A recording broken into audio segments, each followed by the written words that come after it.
I sat there in the courtroom, the air thick with tension, my hands resting on the wooden table in front of me, feeling every scratch and groove under my fingertips.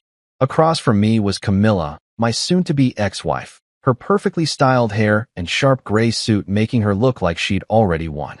Next to her, Griffin Leary, her lawyer, leaned back in his chair with that smug grin plastered across his face, like he was enjoying every second of my downfall. The divorce hearing had dragged on for hours, and now we were at the end, the part where they divide up our lives like it was some garage sale. Griffin's voice cut through the room, sharp and mocking. "Enjoy your new life.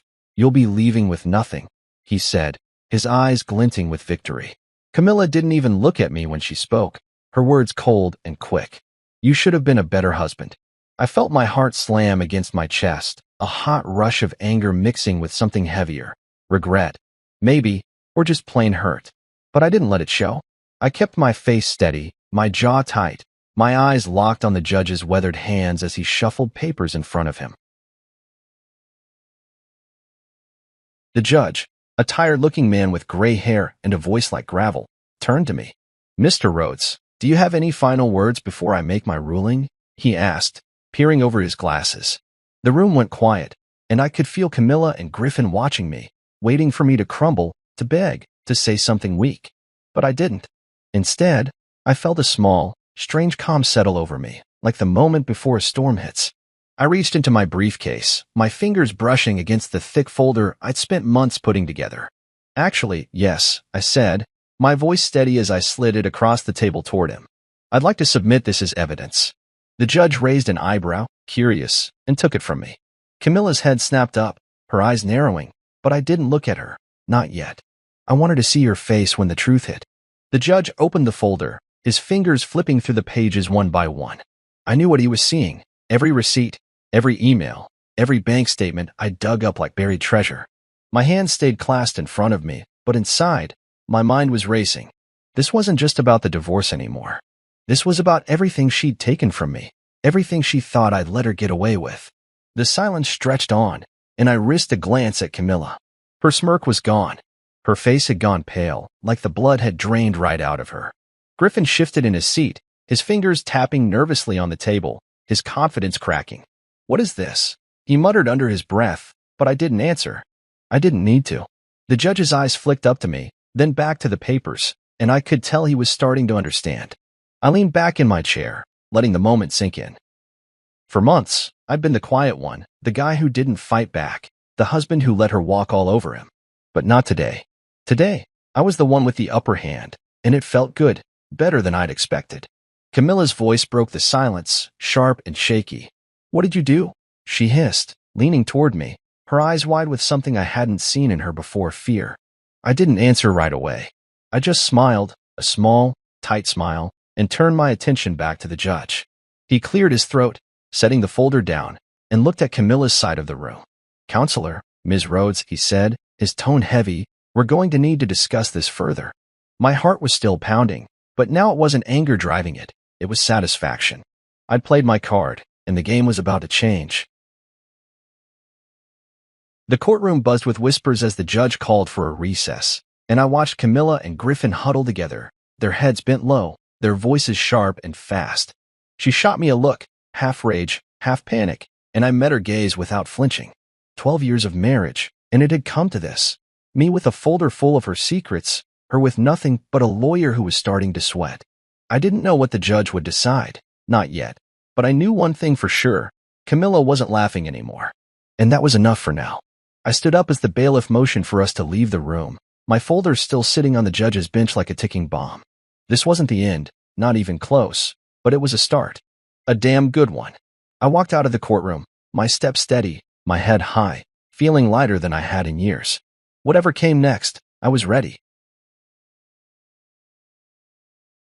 I woke up that morning expecting the usual, coffee brewing in the kitchen, the soft hum of the house waking up, maybe a quiet hour to myself before the day started. The bedroom was still dark, the curtains drawn tight, and the clock on my nightstand blinked 6:45 in red digits.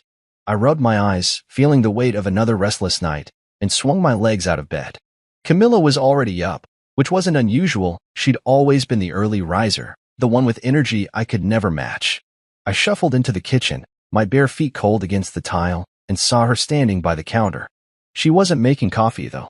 She was holding a manila envelope, her fingers tapping against it absently, her eyes glued to her phone. "Morning," I mumbled, reaching for the coffee pot, but she didn't look up. Instead, she slid the envelope across the counter toward me, her voice casual, like she was telling me about the weather. "I've spoken to my lawyer," she said.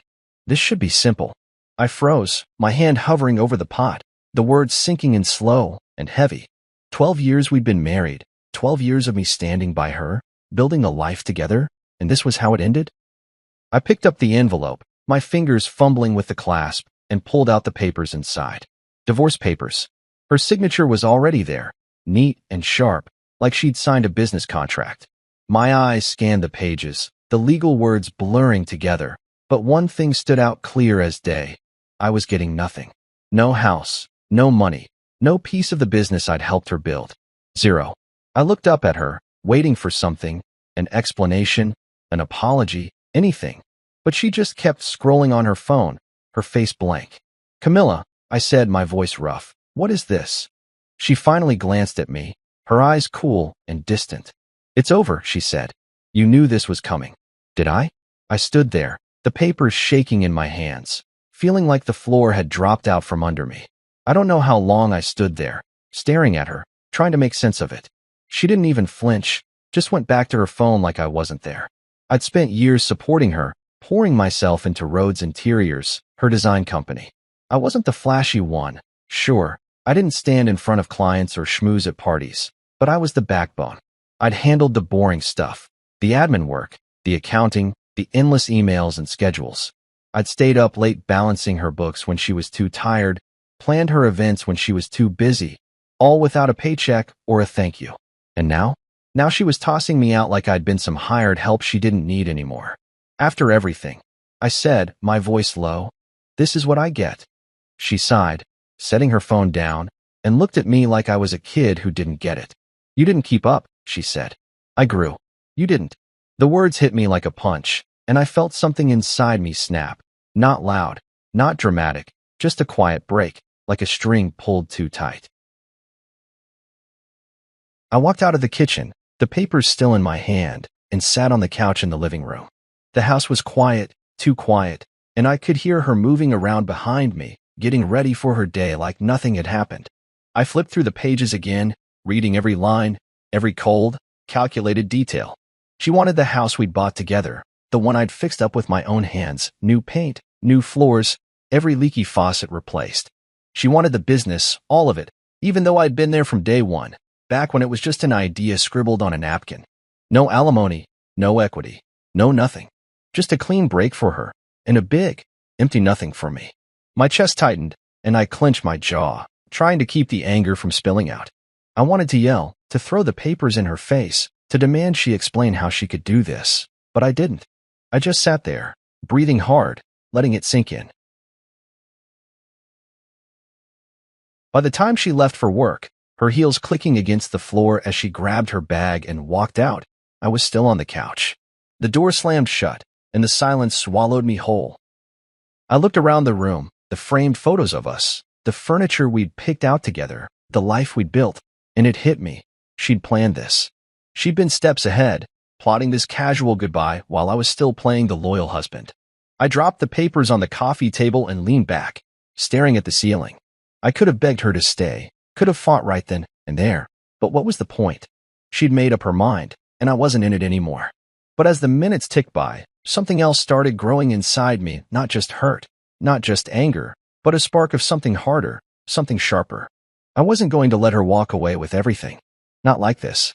I didn't know how yet, but I'd find a way to fight back. That morning, when she handed me those papers, she thought she'd ended it. She didn't know she'd just started something bigger.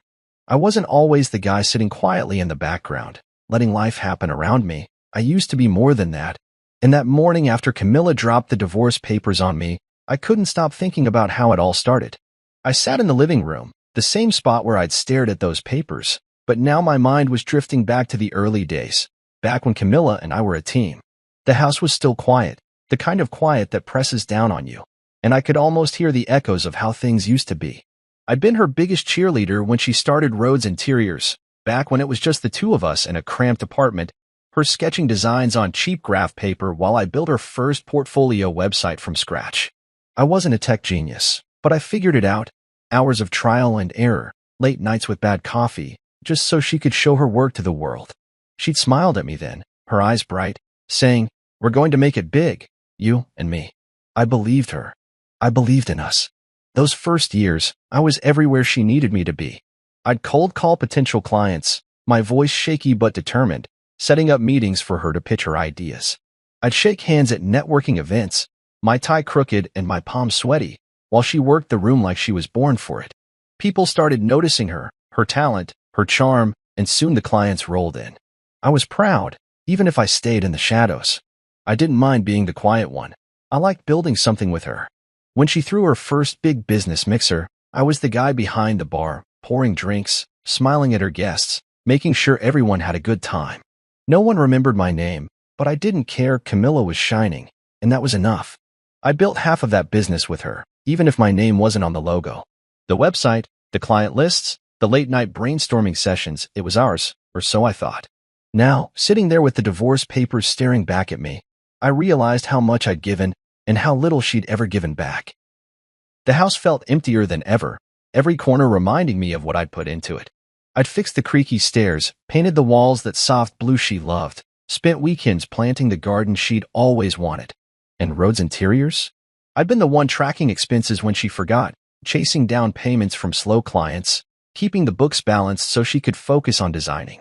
I never asked for credit, never demanded a title. I just did it because I loved her, because I believed in her dream. But she'd taken it all and made it hers, like I'd never existed. The anger was still there, simmering under my skin, but it wasn't just anger anymore, it was clarity. I knew that business inside and out, better than she thought I did. That was my edge, and I was going to use it. I grabbed my phone and scrolled through my contacts, my thumb hovering over a name I hadn't called in years, Zaire. He'd been a friend back in college, a guy who'd always had my back, and now he was a paralegal at some small firm downtown. I hit call, my heart picking up as it rang. "Hey, man," he answered, his voice warm but surprised. "Been a while." I didn't waste time with small talk. "I need your help," I said, keeping it simple. "Camilla's trying to take everything, divorce stuff. I've got some ideas, but I need someone who knows the legal side." He didn't hesitate. "Say no more. Meet me tomorrow, coffee shop on 5th. We'll figure it out." I thanked him, feeling a small weight lift, and then dialed another number. Noah, a freelance tech guy I'd met at one of Camilla's events. He was quiet like me, but sharp, the kind of guy who could dig into anything digital. "Noah," I said when he picked up, "I need you to track some stuff, old files, accounts, passwords. Can you do it?" He laughed, a short, dry sound. "If it's online, I can find it. Send me what you've got." That afternoon, I started pulling things together. I rummaged through the home office, her office, technically, where I'd spent countless hours working for free. Old laptops, stacks of papers, USB drives she'd forgotten about. She'd always been careless with the details, leaving me to clean up the mess, and now that was going to bite her. I found backups of early business files, client lists I'd typed up, even some login info scribbled on sticky notes she'd tossed aside. My hand shook a little as I plugged in a dusty drive and watched the screen light up with folders, years of data she thought I'd never touch. I didn't know exactly what I was looking for yet, but I knew there was something. She'd gotten sloppy over the years, too confident, and I'd been too loyal to notice. Not anymore. By the time the sun dipped below the horizon, casting long shadows across the room, I had a plan taking shape. Zaire would help me figure out what was legal, what I could use. Noah would dig deeper, crack into accounts she'd locked me out of. And me? I'd piece it all together, every quiet contribution I'd made, every hour I'd spent building her empire. The house creaked around me, and I leaned back in the chair, staring at the ceiling. Camilla thought she'd left me with nothing, but she didn't know what I was capable of, not yet. I wasn't the silent husband anymore. I was the guy who'd built half her world, and I was about to remind her of that, one file at a time. The nights started blending together after that morning with the divorce papers, each one stretching out long and restless as I sat alone in the house, digging through the past. The living room had become my war room. Papers scattered across the coffee table, my laptop glowing in the dark, a half-empty mug of cold coffee, sitting forgotten by my side. I'd always been the organized one, the guy who kept track of the details Camilla ignored, and now that was my weapon. I started small, pulling up old files from the USB drives I'd found, flipping through stacks of receipts she'd shoved into drawers years ago. At first, it was just a mess, random numbers, scribbled notes, invoices that didn't add up, but the more I looked, the more I saw patterns she'd never bothered to hide. My eyes burned from the screen's glare, but I couldn't stop.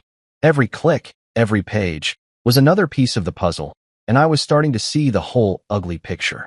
Camilla had grown reckless over the years, too sure of herself, too convinced I'd never look twice at what she was doing. I found unfiled receipts, hundreds of them, tucked away in folders she hadn't touched since the early days of Rhodes Interiors. Little things at first, like payments to vendors that didn't exist, expenses listed twice on different dates. Then it got bigger, backdated invoices for projects that never happened, money shuffled to shell companies with names I didn't recognize. I leaned back on the couch, rubbing my face, trying to process it. She'd been moving cash around, hiding it, and I'd been too busy keeping her books straight to notice. My fingers hovered over the keyboard, hesitant, then I typed one of the company names into a search. Nothing came up, no website, no address, just a dead end. That's when I knew I was onto something real. I kept going, night after night, the house silent except for the soft hum of the laptop and the occasional creak of the floorboards. Noah had come through with some old passwords, stuff Camilla hadn't changed in years, and that opened the floodgates. Bank statements, emails, account logs I hadn't seen since I stopped handling the day-to-day admin. I found offshore transfers, small at first, then bigger, thousands of dollars slipping out of Rhodes Interiors into accounts I couldn't trace. My heart pounded as I copied everything onto a new drive, my hands steady even though my mind was racing. This wasn't just about her cheating me out of the divorce. This was fraud, maybe worse. I thought about all those early investors, the ones who'd believed in her, the ones she'd pushed out once the business took off. I'd met them, shaken their hands, promised them she'd do right by them. Had she screwed them over too? Then I found something that stopped me cold, payments to Elliot Reyes. I knew that name. He was her consultant, the guy she'd started mentioning a couple years back, always with a little smile I didn't like. I'd seen him at a gala once, tall, slick, too friendly with her, his hand lingering on her arm while I stood across the room pouring drinks. The payments started small, a few hundred here and there, labeled consulting fees, but they grew 5,000, 10,000, all funneled through Rhodes Interiors like it was legit. I stared at the screen, my jaw tight, feeling the sting of it hit me all over again. Not just her boyfriend, but her paid boyfriend, funded with money I'd helped her make. I wanted to smash something, to yell, to storm out and confront her right then, but I didn't. I took a deep breath, saved the file, and kept going. Anger wasn't enough anymore. I needed strategy. The folder I was building grew thicker every night, digital at first, then printed pages I stacked in a locked drawer. I cross-checked dates, matched payments to projects, dug into every corner of the business I could reach. I found more. Fake charitable write-offs, donations to groups that didn't exist, all logged as tax deductions. She'd siphoned hundreds of thousands over the years, pocketing it while I was balancing her spreadsheets, thinking I was helping us build a future. My hand shook as I printed the last batch, the printer whirring in the quiet house. I wasn't just fighting for my half of the divorce anymore. I was holding proof she'd broken laws, hurt people, lied to everyone. Justice wasn't a vague hope now. It was a real thing, sitting in that stack of paper. I met Zaire at the coffee shop the next day, sliding a few key pages across the table. He whistled low, flipping through them, his eyes sharp. "This is heavy," he said, glancing up at me. "You sure you want to go this far?" I nodded, my voice firm. "She doesn't get to walk away clean." He didn't argue, just told me to keep it quiet, keep it safe, and he'd help me figure out what was admissible. Noah called later, his voice tense. "I've got more account logs from 3 years back. You're not gonna like it." He emailed me the files, and I spent another night connecting dots, my coffee going cold again. Every new piece made the picture clearer. Camilla hadn't just betrayed me, she'd built her success on a house of cards. And I was about to pull it down. The courtroom felt different that day, heavier somehow, like the air itself knew something big was about to happen. I sat at my table, my hands resting on the smooth wood, my folder sitting in front of me like a loaded gun I'd finally get to fire. Across the room, Camilla perched in her chair, her posture stiff, her eyes flicking between me and the judge. Griffin Leary sat beside her, his usual smirk dialed back to something tighter, less sure. The divorce hearing had been dragging on for weeks, but this was it, the final moment, the one I'd been building towards since that morning she handed me those papers. My attorney, Delilah Chin, gave me a small nod from her seat next to me, her calm confidence steadying my nerves. I'd handed her the folder days ago, and she'd told me, "This changes everything, just wait for the right time." That time was now. The judge shuffled his papers, his glasses perched low on his nose, and looked up at us. "We're here to finalize the division of assets," he said, his voice dry and procedural. "Any last submissions before I rule?" Griffin stood, smoothing his tie, ready to launch into some polished speech about why Camilla deserved it all, the house, the business, every dime. But before he could get a word out, I raised my hand. "Your Honor," I said, my voice steady even though my heart was hammering, "I have something to submit." The judge nodded, curious, and I slid the folder across the table to the bailiff, who carried it up to the bench. Camilla's head snapped toward me, her eyes narrowing, but I kept my gaze on the judge. This was my moment, and I wasn't going to let her stare me down. He opened the folder, his fingers moving slowly at first, then pausing as he read. The room went quiet, the kind of quiet where you can hear your own breathing, and I watched his expression shift, his brows furrowed, his mouth tightened. I knew what he was seeing, the tax evasion records, the investor fraud, the fake charitable write-offs I'd spent nights uncovering. Pages of bank statements showing offshore transfers, invoices for shell companies, payments to Elliot Reyes labeled as consulting when they were anything but.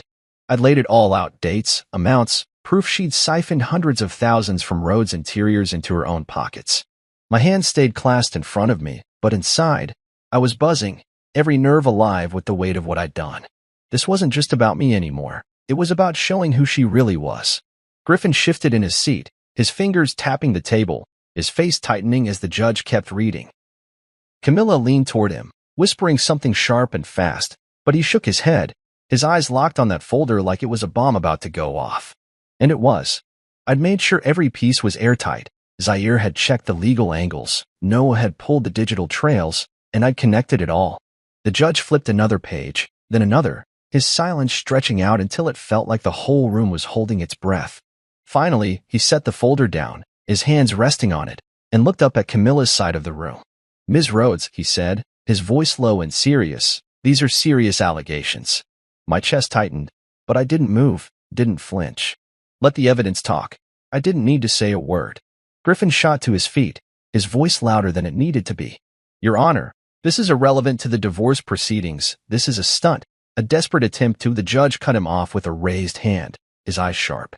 "Sit down, counselor. I'll decide what's relevant." Griffin sank back into his chair, his face red, and I caught the smallest tremble in Camilla's hands as she clasped them in her lap. She wasn't smirking now.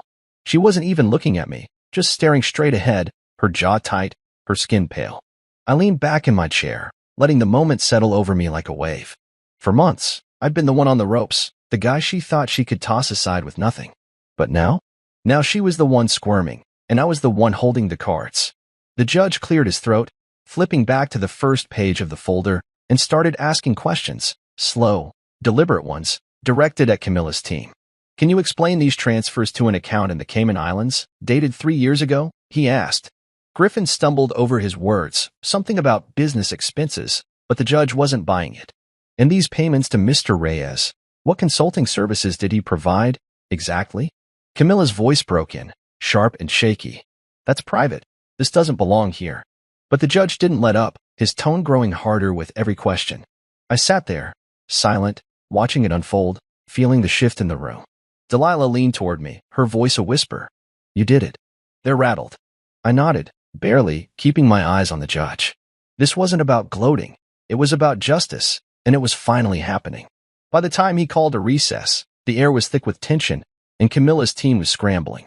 Griffin gathered his papers, his movements jerky, while Camilla shot me a look, pure venom, her eyes blazing with something I hadn't seen in her before. Fear, maybe, or fury, or both. I met her gaze, calm and steady, and didn't look away until she turned back to Griffin, her whisper sharp and urgent. The bailiff ushered us out, and I stood, my legs steady even though my pulse was still racing. Delilah clapped me on the shoulder as we walked into the hallway. "That folder's a game changer," she said. They didn't see it coming. I nodded, feeling the weight of it all. The nights of digging, the years of being invisible, finally paying off. Camilla thought she'd won before the fight even started. She was wrong. That night after the courtroom showdown, I was back in the house, pacing the living room, the folder still burning a hole in my mind. The TV flickered in the background, some late-night news I wasn't really watching, but the quiet felt too heavy to sit in alone. My phone sat on the coffee table, dark and silent, until it buzzed hard against the wood, jolting me out of my thoughts. Unknown number. I hesitated, my thumb hovering over the screen, then picked it up. "Hello," I said, my voice rough from hours of not talking. There was a pause, then a deep voice came through, low and raspy, like it was trying to hide itself. "Back off," it said. No hello, no explanation, just those two words, sharp and cold. My stomach twisted, but I kept my tone steady. "Who is this?" Another pause, longer this time, then a click. The line went dead. I stared at the phone, my heart thudding, wondering if I'd imagined it. But I hadn't. Someone was scared enough to call me in the middle of the night. The next morning, Delilah's name lit up my screen before I'd even poured my coffee. "Camilla's team filed a motion," she said, her voice brisk but calm. "They want to settle, full offer, house included, some cash too." I leaned against the kitchen counter, the mug warm in my hands, and let that sink in. A settlement. After everything, the folder, the evidence, the judge's questions, they were waving a white flag. But it didn't feel like victory. It felt like a bribe, a desperate grab to shut me up before I pushed harder. "They're scared," Delilah added. That folder hit a nerve. I nodded. Even though she couldn't see me, my mind already spinning. "What do you think?" I asked. She didn't hesitate. "We've got them on the ropes. If you want more, we keep going." I set the mug down, staring out the window at the empty street. More. I wasn't done, not yet. Then things started getting weird. Delilah called again that afternoon, her tone tighter this time. "My office got broken into last night," she said. "Files tossed, nothing big taken, just a mess. Cops think it's random." But she didn't finish, and she didn't need to. I felt a chill crawl up my spine. Random didn't fit. Not after that call, not after the settlement push. Later that day, I tried logging into my bank account. Froze solid, no explanation, just a "contact us" message blinking on the screen. I spent an hour on hold with the bank, my jaw tight, until they unfroze it, muttering something about a security flag. Coincidence? Maybe. But then Zaire texted me, his words short and clipped. "Guy in a black car followed me home. Be careful." My hands went cold as I read it, the pieces clicking together too fast. Camilla wasn't just rattled. She was panicking, and someone was acting on it. I sat on the couch that night, the house dark except for the glow of my laptop, trying to make sense of it all. The folder had cracked something open, something bigger than I'd expected, and now the pushback was real: phone calls, break-ins, frozen accounts. I wasn't scared, not exactly, but I was alert, every creak of the house making me glance toward the windows. Then my email pinged, a new message from an address I didn't know, no name, just numbers and letters mashed together. The subject line stopped me cold. "Check the attachments before it's too late." My pulse kicked up, and I clicked it, half expecting a virus or a scam. Instead, it was photos, grainy, but clear enough. Camilla and Griffin at a cafe, heads bent close, and a woman I didn't recognize sitting across from them. Sharp suit, dark hair, a notepad in her hand. The timestamp on the images, 2 days ago. I zoomed in, my eyes narrowing, trying to place her. Something about her felt off, too stiff, too focused. I forwarded the email to Noah with a quick note. "Who's the woman?" He got back to me in 20 minutes, his reply short, "Working on it. Give me a day." I leaned back, staring at the screen, the photos still open. Whoever sent this wanted me to see it, wanted me to know Camilla was scrambling. But why? Was it a warning, a threat, or something else? I couldn't sleep after that, kept the lights on, kept checking the locks, my mind running circles around what I'd stirred up. The settlement offer sat in my inbox too, forwarded by Delilah, but I didn't touch it. This wasn't about money anymore. It was about the truth, and I was too close to back off now. The next day, Noah called, his voice low and quick. "That woman?" "Special Agent Thea Morgan, FBI Financial Crimes." I dug into some public records. Rhodes Interiors is on their radar. Money laundering, maybe more. My breath caught, the phone heavy in my hand. FBI. Suddenly, the break-in, the call, the tale on Zaire, it all made sense. Camilla wasn't just fighting me. She was fighting something way bigger, and I'd accidentally stepped right into it. What do I do? I asked, my voice quieter than I meant it to be. Noah didn't sugarcoat it. Keep your head down, but don't stop. They're watching her, not you, yet. I hung up, my hands shaky, and looked at the photos again. Camilla's face in the cafe, tense and sharp, told me everything. She was cornered, and I was the one holding the match. The house felt like a cage that week, every shadow sharper, every noise louder. After that anonymous email dropped those photos in my lap, I kept them open on my laptop, staring at Camilla and Griffin huddled with Special Agent Thea Morgan, the FBI's financial crimes expert, in some tucked-away cafe. My coffee sat cold on the table, untouched, as I tried to wrap my head around it. Rhodes Interiors wasn't just a messy divorce battle anymore. It was a federal investigation, and I'd stumbled right into the middle of it. My phone buzzed every few hours. Texts from Zaire checking in, updates from Noah digging deeper, Delilah keeping me posted, but I couldn't shake the feeling that I was being watched too. The late-night call, the break-in at Delilah's office, my bank account freezing, it wasn't random. Camilla was desperate, and desperation made people dangerous. But I wasn't backing down. Not now. Not when I was this close to seeing it all unravel. I met Delilah at her office a few days later, stepping over the mess the break-in had left. Papers still scattered, a cracked picture frame leaning against the wall. She handed me a sealed file, her eyes steady but serious. This came from a source I trust, she said, tapping it with her finger. Open it when you're alone. I nodded, tucking it under my arm, my stomach tightening. Back home, I locked the door, pulled the curtains, and sat at the kitchen table, the file staring back at me. My hands hesitated, then ripped it open. Inside was an affidavit, signed by Kaylee Duran, Griffin's junior associate.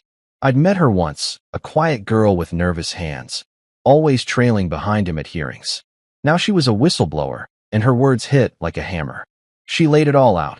Camilla faking bids to overcharge clients, manipulating contracts, funneling kickbacks to big corporate contractors. Worse, Griffin knew. He'd helped cover it up, signing off on the lies.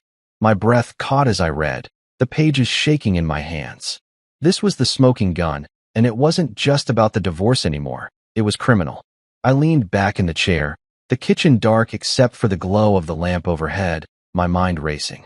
Kaylee's affidavit tied everything together, the shell companies, the offshore accounts, the payments to Elliot Reyes. Camilla had built Rhodes Interiors into a front, a shiny mask for something dirty, and I'd been too busy playing the loyal husband to see it. But now I saw. The FBI was circling, Thea Morgan's presence in those photos proof they were closing in. Delilah had confirmed it over the phone that morning. The feds are watching her company, money laundering through design contracts. Your folder probably tipped them off.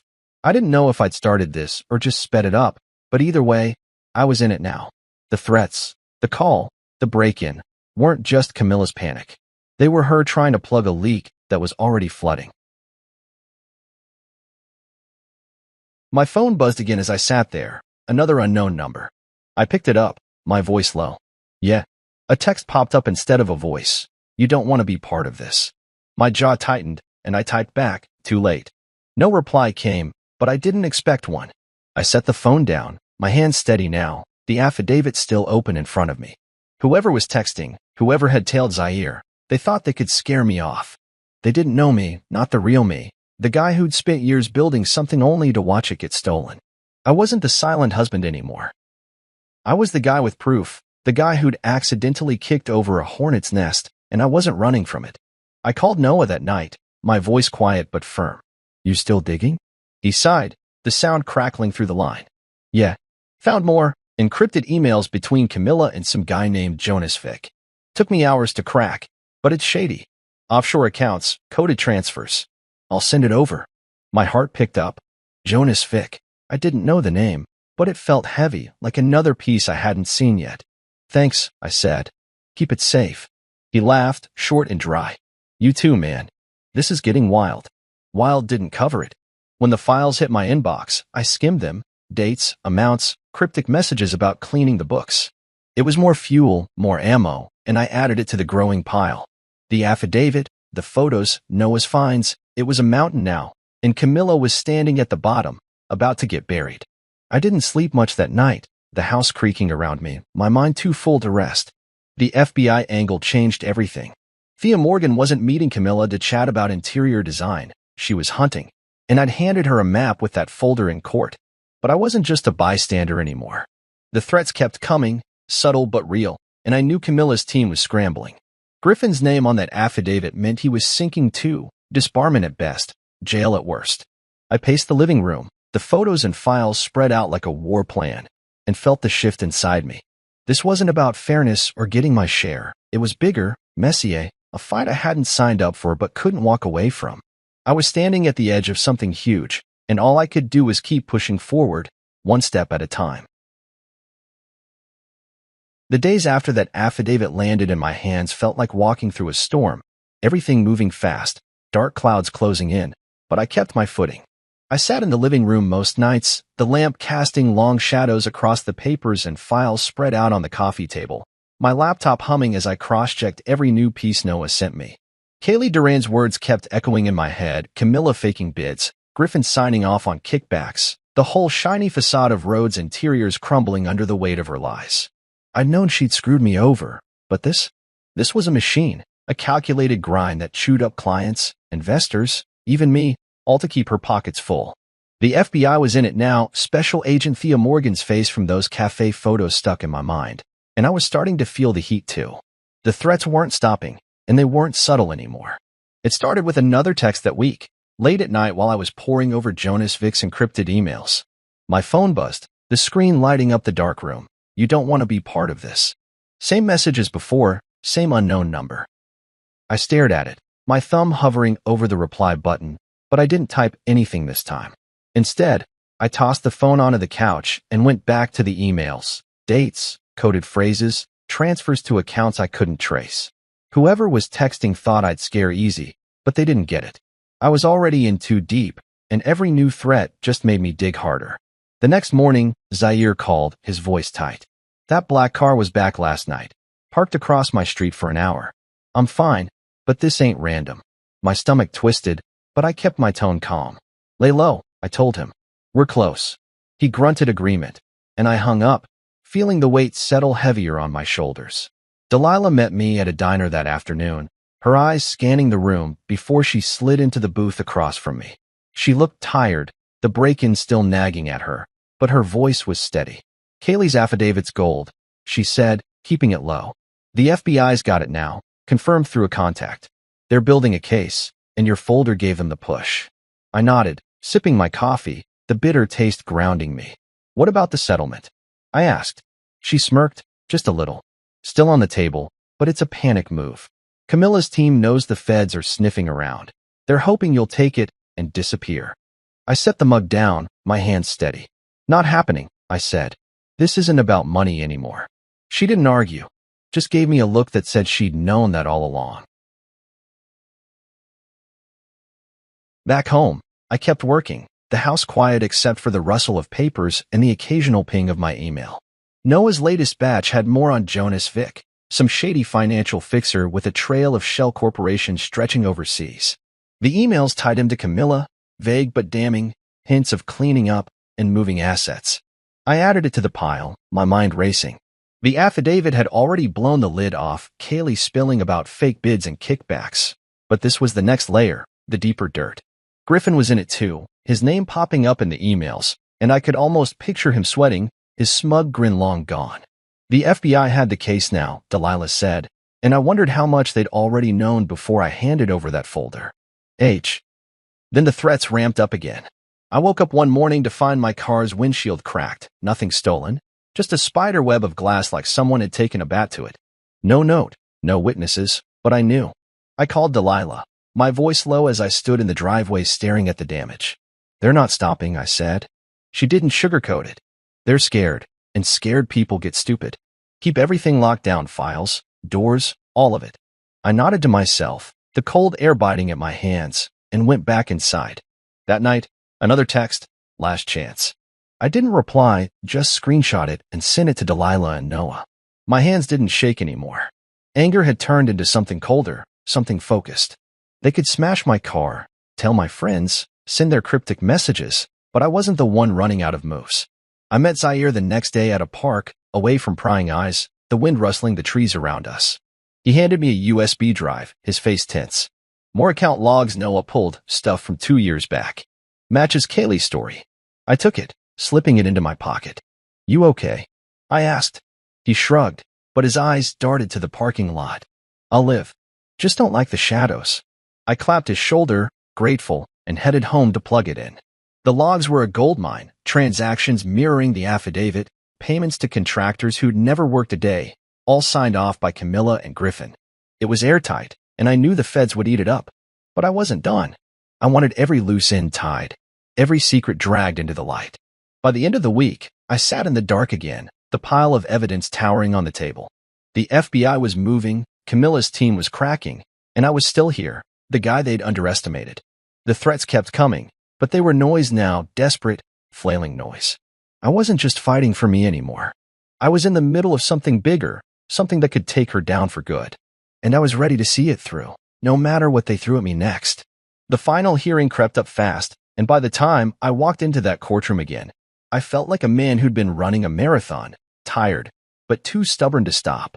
The air was thick with tension, the kind you could feel in your bones, and I took my seat next to Delilah, my hands resting on the table, steady despite the storm inside me.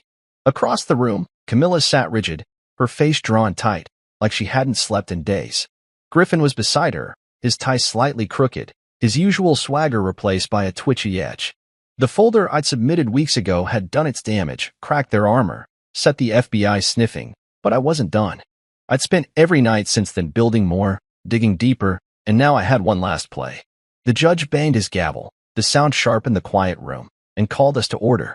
Closing statements, he said, his voice gruff. Let's wrap this up. Griffin stood first, his hand smoothing his jacket, trying to pull himself together.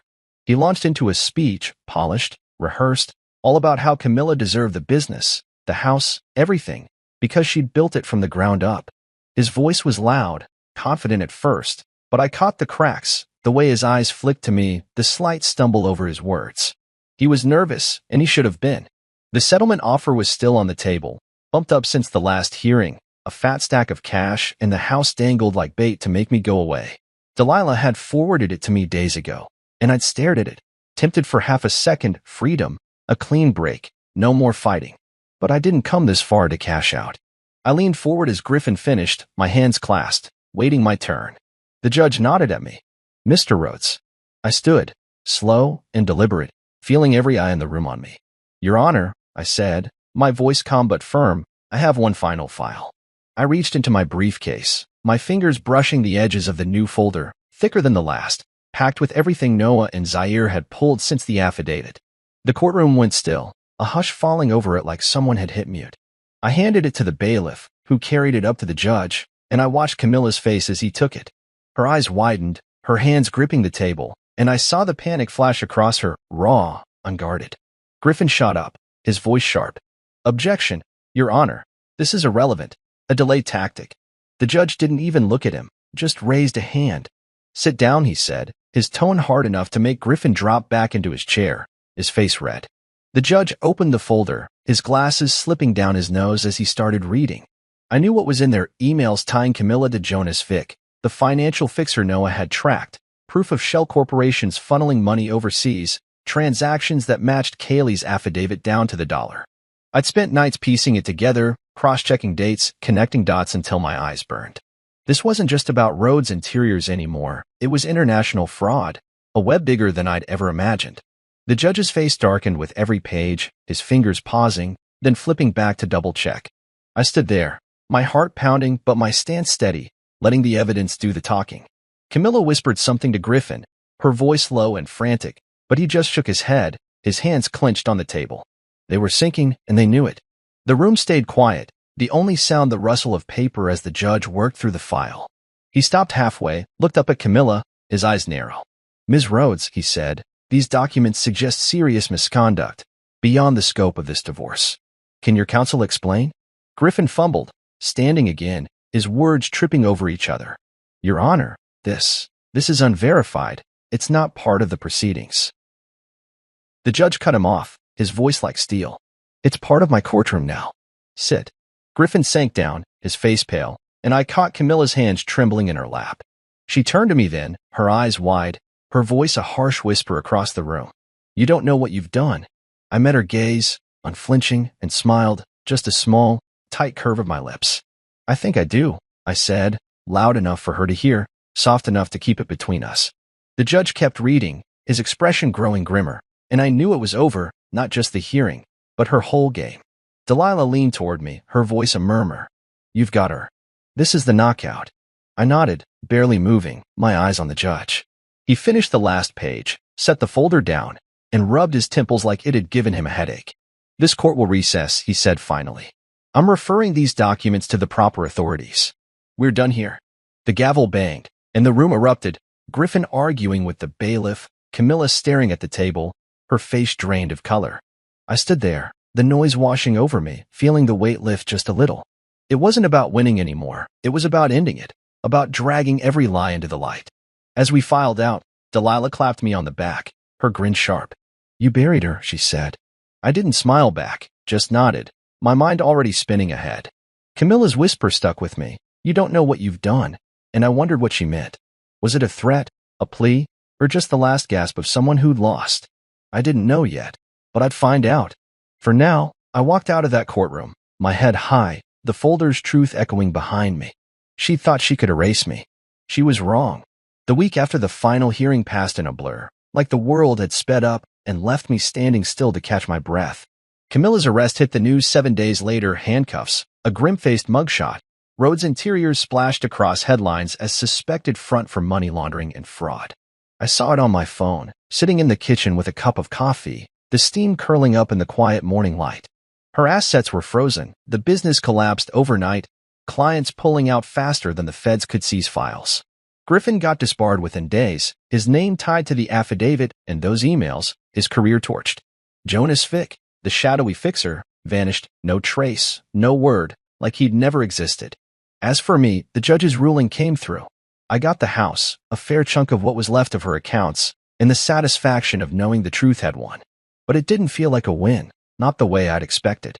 I stood in the living room that first night after the ruling, the house too big, too empty, every corner echoing with 15 years of a life that didn't exist anymore. The furniture was still there, the couch we'd picked out, the shelves I'd built, but it felt like someone else's now. I'd spent so long fighting, digging, proving I wasn't the nobody Camilla thought I was, and now it was over. The folder, the late nights, the threats, it had all led to this, and yet I didn't know what this was. I packed a small bag that evening, just clothes, a toothbrush, some papers, and locked the door behind me. The house could wait. I needed air, space, something new. I drove north, no real plan, just the hum of the road and the weight lifting off my chest with every mile. Pine Haven was where I landed, a quiet coastal town, all salt air and gray waves, far enough from the city to feel like a different world. The first morning there, I woke up in a rented cabin, the sound of the ocean creeping through the cracked window. No phone buzzing, no files to pore over, just the steady crash of water on rocks. I walked down to the beach, my shoes sinking into the sand, the wind tugging at my jacket. For the first time in years, I didn't have to be anywhere, didn't have to fix anything.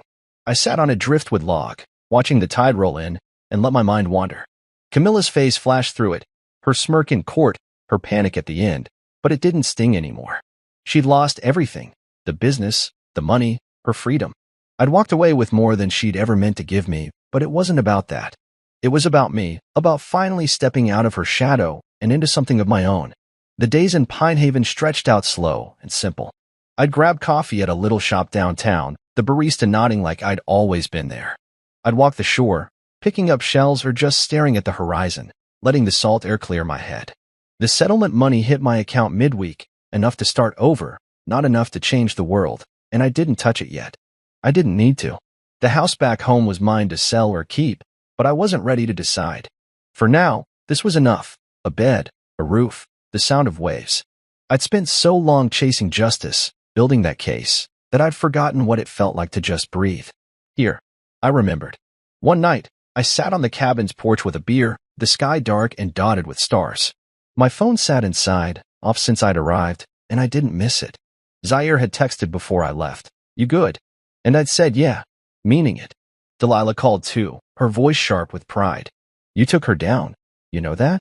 I'd smiled, tired but real. We did, I'd said, because it wasn't just me, Zaire, Noah, her, even Kaylee, they'd all had a hand in it. But now they were back there, and I was here, alone in a way that didn't feel lonely. I tipped the bottle back, the cold fizz hitting my throat, and thought about the last 15 years. I'd been her shadow, quiet, steady, invisible, pouring myself into her dreams until mine faded. Now they were gone, reduced to evidence in a courtroom, and I was still standing. The next day, I walked into town, the streets quiet except for a few locals nodding hello. I stopped at a hardware store, bought a cheap fishing rod on impulse, figuring I'd try something new. Back at the beach, I cast the line out, the waves swallowing it, and waited. Nothing bit, but I didn't care. It wasn't about the fish. It was about the doing, the being, the space to figure out who I was without her. The sun dipped low, painting the water gold, and I reeled in the line, my hands steady. No revenge fantasies played in my head, no gloating over her arrest. That was done. This was mine, my time, my choice, my life. By the end of the week, I knew I'd stay in Pine Haven a while longer. The cabin was cheap, the air was clean, and the noise in my head was finally quiet. I wasn't celebrating, wasn't mourning, just living, one day at a time. I'd been her husband, her backbone, her ghost, but now I was just me. And for the first time in years, that was enough. The ocean rolled on, endless and steady, and I watched it, feeling like a man who'd finally walked away, not from her, but towards something better. Walk it off, stop being a baby, my wife yelled as I lay motionless on the ground. My wife's brother stood smirking while her sister accused me of ruining her birthday. But when the paramedic saw I couldn't move my legs, she immediately called for police backup. The MRI would reveal. You know that feeling when you walk into a room and immediately know you don't belong? That's exactly how I felt standing on Marissa's pool deck, watching the rain droplets still clinging to the fancy outdoor furniture like they were scared to let go. Hell, I didn't blame them. I was scared to let go too, but not of some overpriced patio chair. I was scared of what this whole damn party represented. The concrete under my work boots was slick, and I kept shuffling toward the edge of the pool area, trying to blend into the background like I always did at these family gatherings. My steel-toed boots felt completely out of place against all the designer sandals and boat shoes scattered around the deck. Everyone else looked like they'd stepped out of some country club catalog, and here I was in my wrinkled khakis and company polo, still smelling like the warehouse from my double shift that morning. Tracy was across the yard, and damn if she didn't look right at home with her people. She had that laugh going. You know the one, where she throws her head back and shows off those perfect white teeth her daddy paid for. She was clutching some fancy cocktail that probably cost more than I made in a day, standing next to her brother Brent and sister Marissa like they were posing for a magazine spread. The golden children, all three of them, with their perfect lives and perfect problems. I should have stayed home. Should have told Tracy I was too tired, too busy, too whatever. But you don't say no to the Hendersons when they're throwing a party. Not if you're married to one of them, anyway. Not if you want to keep the peace in your own house. The party was in full swing around me. Kids splashing in the pool, adults networking over wine and cheese that had names I couldn't pronounce. I recognized most of the faces from previous family gatherings, but recognition doesn't equal belonging. These people knew exactly what I was. Tracy's blue-collar husband who didn't quite fit their mold.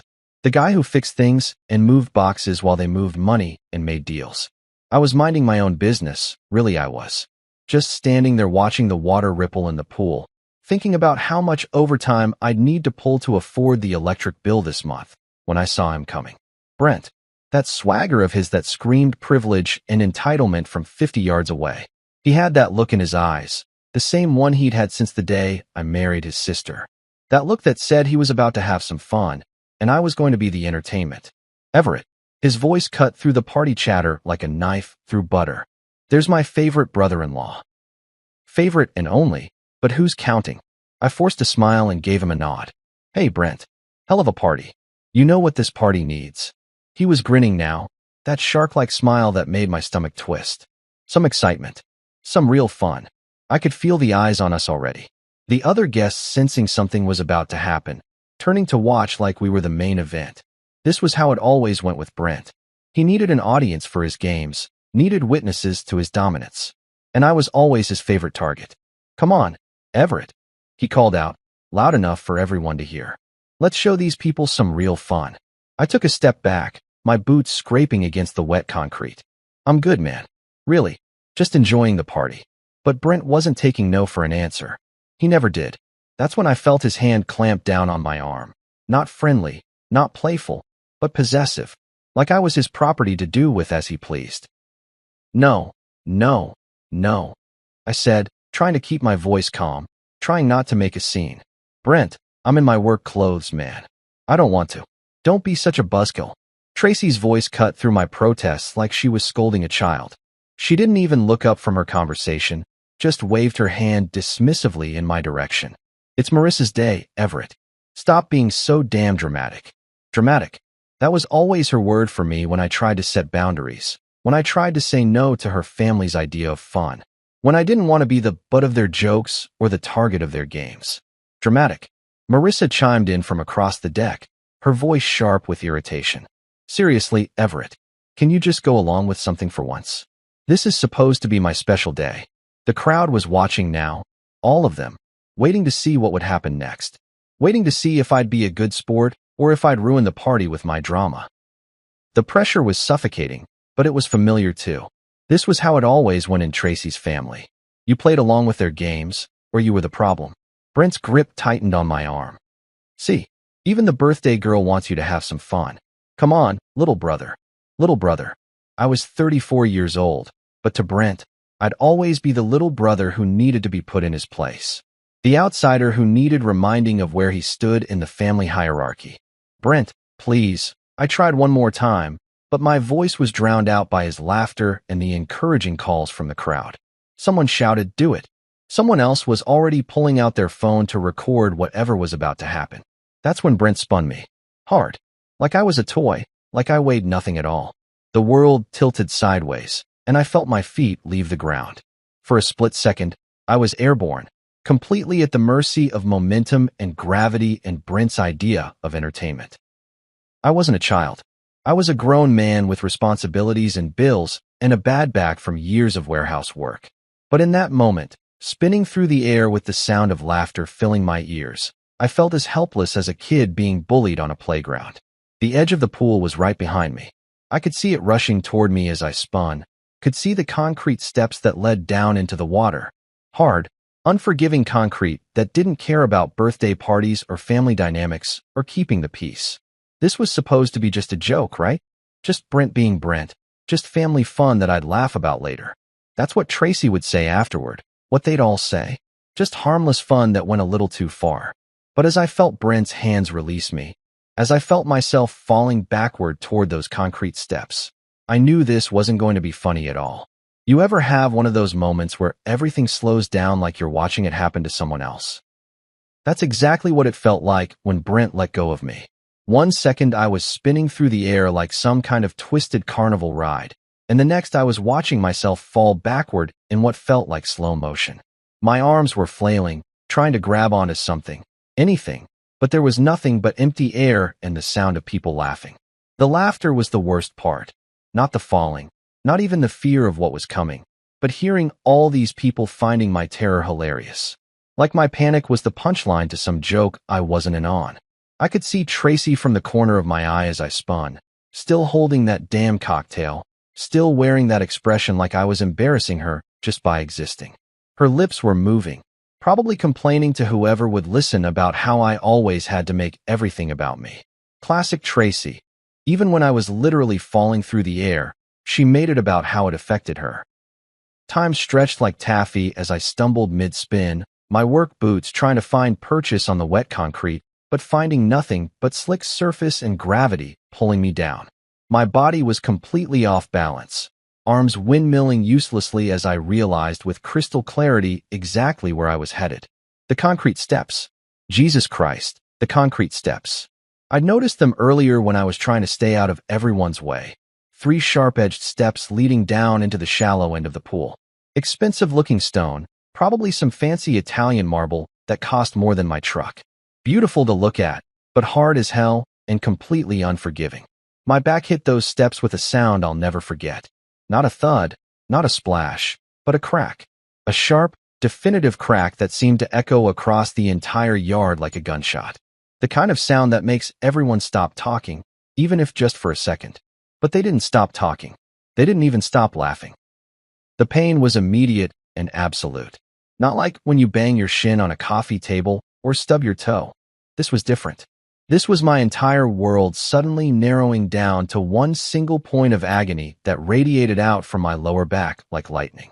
I tried to suck in air, but my lungs felt like they'd forgotten how to work. I was lying there on those damn steps, half in the pool, half out, my work shirt soaked through and clinging to my skin. The water was warm against my back, but I couldn't feel anything below my waist. Nothing. Like someone had just erased the bottom half of my body. Walk it off, Everett. Tracy's voice cut through the haze of pain and shock. She was actually shouting at me, her voice sharp with irritation and embarrassment. You're embarrassing us. Don't be such a baby. A baby. I couldn't feel my legs, couldn't breathe properly, and she was calling me a baby in front of all her friends and family. I tried to turn my head to look at her, try to make her understand that something was seriously wrong, but she wasn't even looking at me. She was looking at her guests, probably trying to gauge how much damage control she'd need to do. Marissa's voice joined in from somewhere near the patio. Of course, she said, her tone dripping with frustration. Of course he pulls this drama on my birthday. My one special day, and he has to make it all about him. My one special day? Like I'd planned this.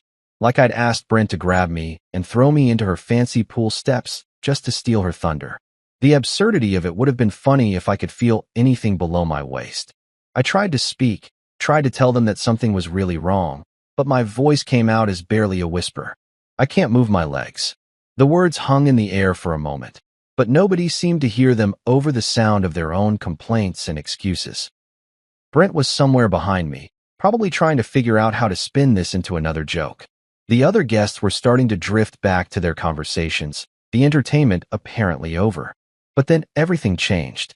Samantha, one of Marissa's friends who I'd barely noticed before, suddenly appeared beside me. While everyone else was bitching and moaning about their ruined party, she was actually looking at me. Really looking, with the kind of focused attention that made me realize she wasn't just another country club princess. Hey, she said, her voice calm but urgent as she knelt down next to me. Hey, can you hear me? I nodded, or tried to. Everything felt disconnected, like my head was floating separately from the rest of me. I need you to try something for me, okay? Her hands were moving over my legs, checking for something I couldn't understand. Can you feel this? She pressed down on my shin, then my thigh, then my ankle. Nothing. Absolutely nothing. Can you wiggle your toes for me? I tried. God, I tried so hard. I stared down at my feet, willing them to move, concentrating every ounce of energy I had left on just making my toes twitch. But it was like sending signals to a phone that had been disconnected. The message wasn't getting through. Samantha's face went white. Not pale, not concerned white. The color drained out of her cheeks so fast, it was like watching someone pull the plug on a bathtub. Nobody touch him, she said, her voice suddenly carrying the kind of authority that made everyone stop what they were doing. Nobody move him at all. The laughter died. Finally, blessedly, the laughter died. What's wrong with him? Tracy's voice had changed now, less irritated and more worried. Like maybe she was starting to realize this wasn't just me being dramatic. This could be spinal, Samantha said, already pulling out her phone. This could be really, really bad. Spinal. The word hung in the air like a death sentence. I knew what that meant, even through the shock and pain. I'd seen enough movies, heard enough stories. Spinal meant wheelchairs. Spinal meant never walking again. The concrete steps were still digging into my back, but I couldn't feel them anymore. Couldn't feel the warm pool water lapping at my sides. Couldn't feel my legs at all. Just dead weight. Just nothing. The shift in the air was instant. One moment, everyone was treating this like some slapstick comedy routine, and the next, Samantha's voice cut through the party chatter like a scalpel through skin. Everyone back up. Now. She wasn't asking. She was commanding, and something in her tone made even Brent shut his mouth for once. I mean it. Get away from him. Nobody touches him. Nobody moves him. Nobody does anything. I was still lying there on those concrete steps, feeling like I was watching this whole scene unfold from somewhere outside my own body. The pool water was getting warmer around me, or maybe I was just getting colder. Hard to tell when half your body has basically gone offline. Samantha was crouched next to me, her hands hovering over me, but not quite touching, like I was some kind of bomb that might go off if she made the wrong move. Her face was dead serious now, none of that polite party smile she'd been wearing earlier. "What's your name?" she asked me, her voice steady and professional. "Everett," I managed to croak out. My voice sounded weird, like it was coming from someone else's throat. "Okay, Everett. I'm Samantha. I'm a paramedic, and I need you to listen to me very carefully. You're going to be okay, but I need you to stay very, very still. Can you do that for me?" A paramedic. Thank God. Finally, someone who knew what the hell they were doing instead of just standing around making jokes about my pain. "Can you feel this?" She touched my leg again, pressing firmly against my calf. I stared down at her hand, willing myself to feel something, anything. But it was like watching someone touch a mannequin. I could see it happening, but there was no sensation, no connection between what my eyes were seeing and what my body should have been feeling. "No," I whispered. "Nothing." She nodded grimly and pulled out her phone, but before she could dial, Brent decided to open his big mouth again. "Come on, Sam," he said with that forced laugh that meant he was starting to get nervous. It was just horseplay. Guys probably just winded, you know? Maybe pulled a muscle or something. Horseplay. Jesus Christ, he was still calling it horseplay. Samantha didn't even look at him. "Brent, I need you to shut up and step back. Right now." "Hey, there's no need to be. There's every need." Her voice was ice cold. "You just threw a grown man backward into concrete steps. He can't feel his legs. This is not horseplay. This is a medical emergency. And if you don't get out of my way so I can help him, I'm going to have you arrested for interfering with medical care." That shut him up real quick. Brent's face went from cocky to pale in about 2 seconds flat. Good. Maybe now he was starting to understand that this wasn't just another one of his stupid pranks. Tracy, on the other hand, was still in full denial mode. She came stumbling over, that cocktail still clutched in her perfectly manicured hand like it was some kind of security blanket. "Samantha, don't you think you're being a little dramatic?" She was using that voice, the one she used when she was trying to manage a situation without actually dealing with it. Everett's always been prone to, making things seem worse than they are. He's probably just tired from work. Tired from work. Like exhaustion was what made your legs stop working. "Ma'am," Samantha said without looking away from me, "your husband has suffered what appears to be significant spinal trauma. He has no sensation or movement in his lower extremities. This is not fatigue. This is not dramatics. This is a potential life-altering injury that requires immediate medical intervention." Life-altering injury. The words hit me like another punch to the gut. I knew it was bad, but hearing it spelled out like that by someone who actually knew what they were talking about made it real in a way it hadn't been before. Samantha was already dialing 911, holding the phone to her ear with one hand while keeping the other positioned near me, ready to stop anyone who might try to move me. "This is Samantha Rodriguez, off-duty paramedic," she said into the phone, her voice crisp and professional. "I need an ambulance at 1247 Oakwood Drive. Adult male, approximately 34 years old, possible spinal cord injury following blunt force trauma to the lumbar region. Patient is conscious and alert, but reports complete loss of sensation and motor function in both lower extremities." The way she talked, so calm, so precise, it was both reassuring and terrifying at the same time. Reassuring because finally someone was taking this seriously, terrifying because the clinical language made it sound even worse than I'd thought. "No, do not attempt to move the patient," she continued into the phone. Mechanism of injury was a backward fall onto concrete steps following forceful spinning motion. "Yes, I'll stay on the line." Tracy was starting to pace now, her heels clicking against the wet concrete like a metronome counting down to disaster. "This is ridiculous," she muttered, loud enough for everyone to hear. "He's going to be fine. He's always fine. This is just Everett being Everett." But even as she said it, I could hear the doubt creeping into her voice. Maybe she was finally starting to realize that her husband lying motionless in a pool wasn't normal, even for me. Marissa was standing off to the side, arms crossed, looking like someone had just canceled Christmas. I can't believe this is happening at my party, she said to no one in particular. This was supposed to be perfect. Perfect. Right. Because my potential paralysis was really just an inconvenience to her birthday celebration. The other guests were starting to cluster together in small groups, whispering among themselves and shooting glances in my direction. Some looked concerned, others just looked uncomfortable, like they weren't sure whether they should leave or stick around for the drama. How long for the ambulance? I asked Samantha, surprised by how weak my voice sounded. 5 minutes, maybe less, she said, covering the phone's mouthpiece. They're sending a full crew with spinal immobilization equipment. You're going to be okay, Everett. We're going to take good care of you. 5 minutes. In 5 minutes, this would all become real in a way that couldn't be denied or explained away. In 5 minutes, the ambulance would show up and everyone would have to admit that this wasn't just me being dramatic or attention-seeking or whatever the hell they'd convinced themselves it was. I could already hear the sirens in the distance, getting louder by the second. The sound of my life changing forever, one wail at a time. The sirens got louder until they were right on top of us, then suddenly cut out, leaving this weird silence that felt heavier than all the noise that had come before. I could hear car doors slamming, radio chatter, the sound of equipment being moved around. Professional voices cutting through the suburban quiet like they owned the place. First through the gate was Officer Riley. I could see his name tag when he knelt down next to Samantha. Big guy, probably in his 40s, with the kind of calm demeanor that comes from seeing too much shit to get rattled by anything. His uniform was crisp, his badge polished, and he had that cop look in his eyes, the one that misses nothing and judges everything.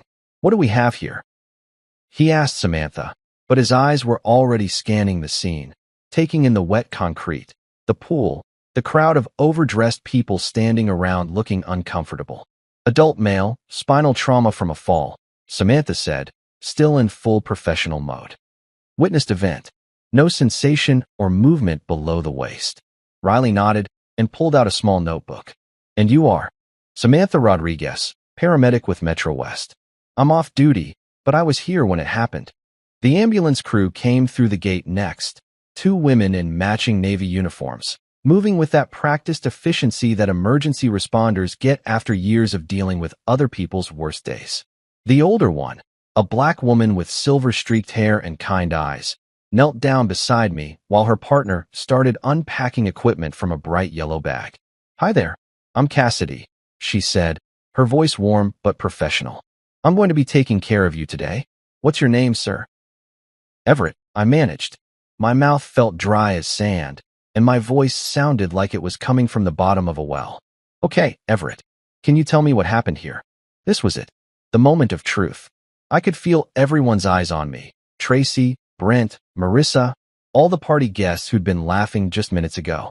They were all waiting to see what story I'd tell, probably hoping I'd downplay it, make it sound like an accident, keep the peace like I always did.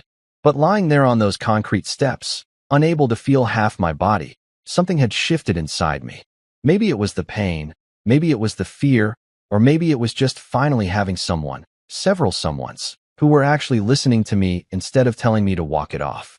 Brent picked me up and threw me. I said, the words coming out clearer and stronger than I'd expected. I told him no. I told him I didn't want to do it. He grabbed me anyway, spun me around, and threw me backward into these steps. I can't move my legs. The silence that followed was deafening. I could practically hear Tracy's jaw drop, could feel Brent's panic radiating across the deck like heat from a fire. This wasn't the story they wanted me to tell. This wasn't me being a good sport about their family fun. Cassidy nodded calmly and looked over at Officer Riley. You getting this? Every word, he said, scribbling in his notebook. Then he looked up at the crowd. I'm going to need to speak with everyone who witnessed what happened. Nobody leaves until I've gotten statements from all of you. That's when Tracy decided to make her move. She came clicking over in those ridiculous heels, still holding that damn cocktail like it was some kind of prop. Officer, I think there's been a misunderstanding, she said in that voice she used when she was trying to charm her way out of trouble. My husband is he's been working a lot of double shifts lately. He's exhausted. Sometimes when he's tired, he gets a little confused, you know? Confused. She was actually trying to tell a cop that I was confused about what had just happened to my own body. Cassidy didn't even look at Tracy. She was busy checking my pupils with a small flashlight, testing my reflexes, doing all those medical things that were way over my head. Can you wiggle your toes for me, Everett? I tried. Jesus, I tried so hard. I stared down at my feet, willing them to move, concentrating every ounce of energy I had left. But it was like trying to operate a remote control with dead batteries. The signal just wasn't getting through. No, I said, and the word came out smaller than I'd intended. I can't feel them at all. Cassidy exchanged a look with her partner, one of those professional glances that said more than words ever could. Then she looked over at Officer Riley. We need to treat this as a potential assault with serious bodily injury, she said quietly, but not so quietly that I couldn't hear her. This is an accidental trauma. Based on the patient's account and the mechanism of injury, this appears to be intentional. Assault.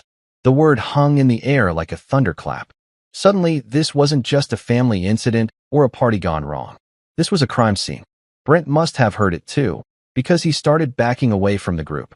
Now wait just a damn minute, he said, his voice getting higher and more defensive. It was just fooling around. Guys being guys. He's being dramatic like he always is. Sir, I'm going to need you to stay right where you are, Officer Riley said without looking up from his notebook. His voice was calm, but there was steel underneath it. And I'm going to need you to stop talking until I'm ready to take your statement. This is bullshit, Brent muttered, but he stopped moving. Cassidy was attaching some kind of monitoring equipment to my chest while her partner prepared what looked like a long yellow board. Everett, we're going to get you immobilized and transported to the hospital. I'm not going to lie to you. This is serious. But you're in good hands now, okay? She was radioing in to dispatch, her voice professional and urgent. Unit 47 requesting police backup at current location. Suspected assault with bodily injury. Patient is a 34-year-old male with apparent spinal cord trauma following alleged physical assault. Everything stopped. The party guests, Tracy's complaining, even Marissa's birthday drama. It all just froze. Because those words made it official. This wasn't an accident. This wasn't horseplay. This wasn't me being dramatic. This was assault. And everyone at this fancy pool party was about to become a witness in a criminal case. Officer Riley looked up from his notebook and surveyed the crowd with those sharp cop eyes. Like I said, nobody leaves. This is now an active investigation. The blue lights from his patrol car were still flashing, casting everything in alternating shadows and harsh light, making the whole scene look surreal, like something from a TV crime show instead of a birthday party in suburbia. But it was real. Finally, terrifyingly, completely real.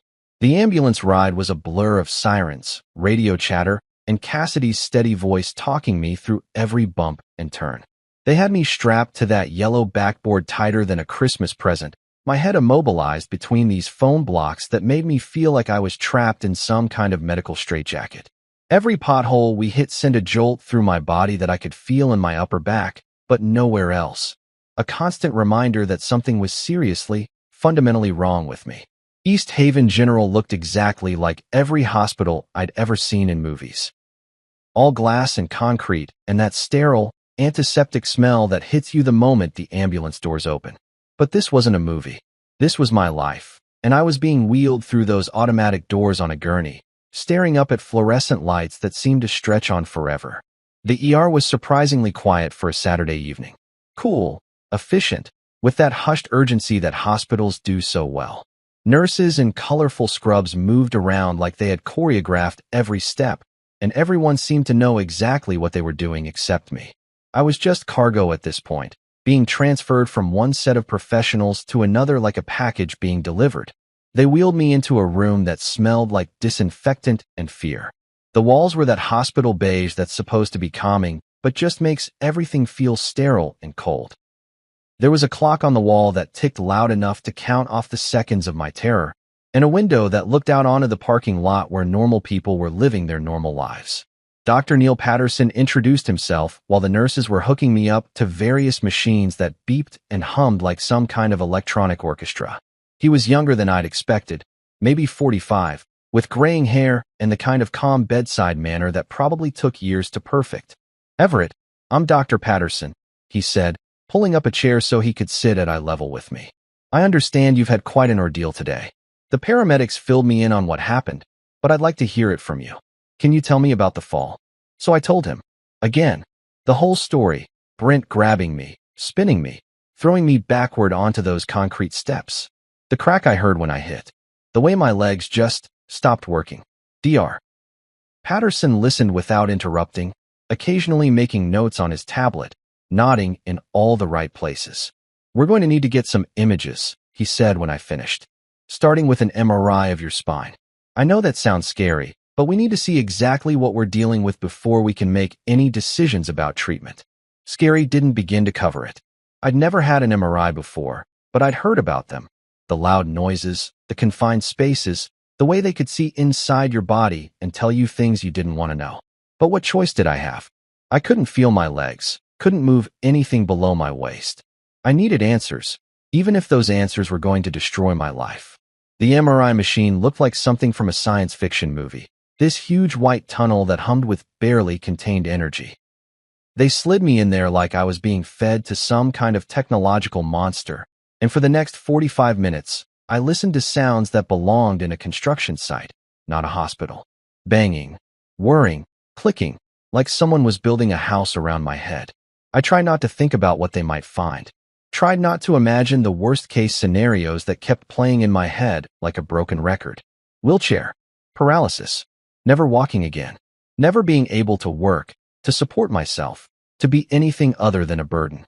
When they finally pulled me out of that machine, Dr. Patterson was waiting with another doctor, a woman this time, older, with silver hair and the kind of serious expression that makes your stomach drop before anyone says a word. Everett, this is Dr. Celeste Warren, Dr. Patterson said. She's our spine specialist, and she's been reviewing your images. Dr. Warren pulled up a chair on the other side of my bed and opened a tablet that showed what looked like cross-sections of my back. Black and white images that meant nothing to me, but apparently told her everything she needed to know. Everett, she said, her voice gentle but direct. You have a fresh fracture in your lumbar spine, specifically at the L2 vertebra. That's what's causing your current symptoms. A fracture. I'd broken my back. The words hit me like another fall, another crack against concrete. But Dr. Warren wasn't finished. However, that's not all we found. She swiped to different images on her tablet, pointing to areas that looked damaged even to my untrained eye. We discovered 3 older fractures in your spine as well.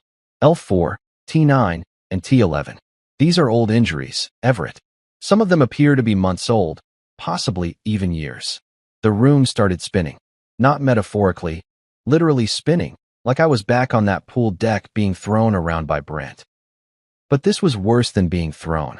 This was my entire past being rewritten in black and white medical images. Old injuries.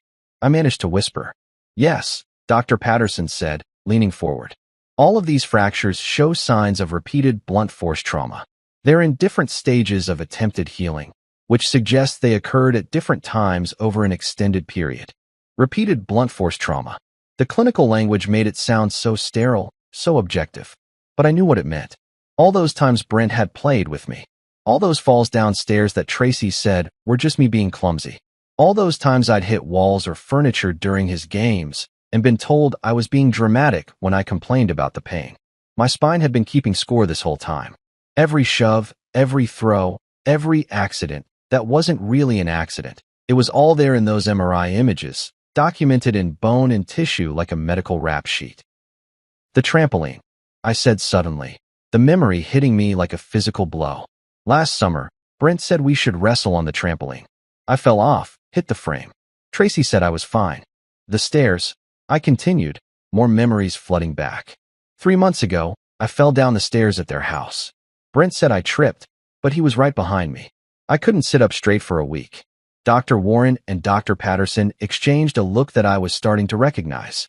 The look that meant they'd seen this before, that they knew exactly what those old fractures represented.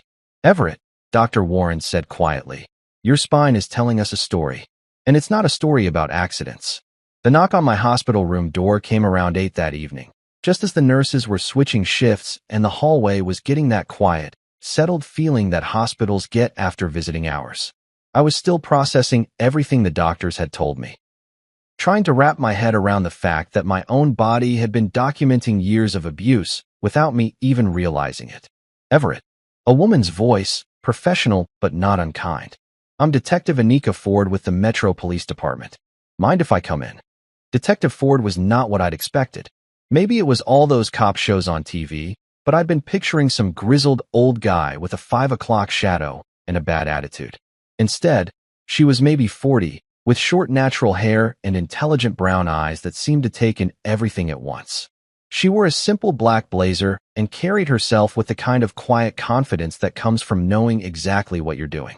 Officer Riley asked me to follow up on what happened at the party today, she said, pulling up the visitor's chair and settling in like she had all the time in the world. How are you feeling? Like I got hit by a truck, I said, which was probably the most honest thing I'd said all day. Except the truck's name was Brent, and apparently it's been hitting me for years. She smiled at that. Not a happy smile, but the kind of smile that said she'd heard worse stories and wasn't shocked by mine. I've been doing this job for 15 years, Everett. I've seen a lot of things. What I'm seeing here tonight is a pattern, and patterns tell stories. She pulled out a tablet and opened what looked like a video file. Before we get into the details, I want to show you something. One of the guests at the party recorded what happened. Are you up for watching it? I nodded, even though part of me didn't want to see it. Didn't want to watch my own humiliation and pain played back in high definition. But another part of me, the part that had been called dramatic and attention-seeking for years, needed to see the proof. The video was shaky, obviously shot on someone's phone, but it captured everything. There I was, standing by the pool in my work clothes, clearly trying to stay out of the way. You could see me backing up when Brent approached, could hear me saying no, could see the exact moment when he grabbed my arm anyway. Let's show the guests some fun. Brent's voice was crystal clear on the recording, loud and boisterous like he was performing for an audience. Then came the spin. Watching it from the outside was somehow worse than living it. I could see how helpless I looked, how completely at Brent's mercy. The way he threw me wasn't playful, it was violent, deliberate, like he was trying to hurt me and didn't care who saw it. The crack when I hit those concrete steps was audible even through the phone's tiny speaker. Sharp and final, like a gunshot. And then came the worst part, the laughter. So much laughter, while I lay there unable to move. Stop being such a baby. Tracy's voice cut through the recording, dripping with contempt and embarrassment. You could see her in the background, rolling her eyes, more concerned about what the other guests thought than about her husband lying motionless in the pool. Detective Ford paused the video. What do you see when you watch this, Everett? I see assault, I said, surprised by how steady my voice sounded. I see my brother-in-law attacking me while my wife stood by and let it happen. That's exactly what I see too. She made some notes on her tablet. Officer Riley told me you mentioned this wasn't the first time something like this had happened.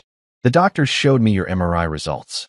3 old fractures, all consistent with the kind of trauma we just watched. So I told her everything.